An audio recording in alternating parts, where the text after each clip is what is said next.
సంక్షేమ హాస్టల్స్ కు సరఫరా చేస్తున్న సన్నబియ్యంలో అవినీతి జరుగుతోందన్నారు TTD working president Revanth Reddy.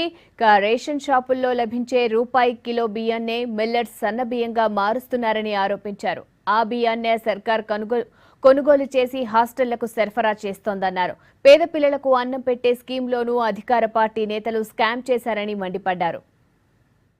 రాష్ట్రంలో జరుగుతున్న అంశాన్ని పరిశీలిస్తే నిజంగా దుఃఖపడాల్సి బాధపడాల్సి ఈ ప్రభుత్వం మీద తీవ్రమైన పోరాటం చేయాల్సిన పరిస్థితులు వచ్చినాయి.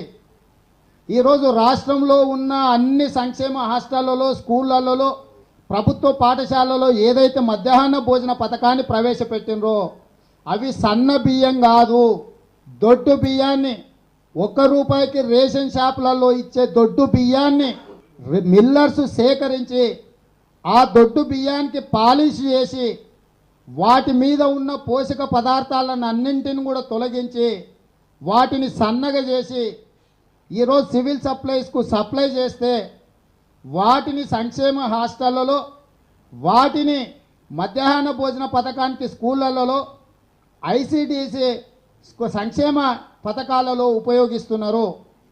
అసలు ఇంతకంటే దుర్మార్గమైన చర్య ఇంకెక్కడా లేదు ఈ భూ ప్రపంచం మీద.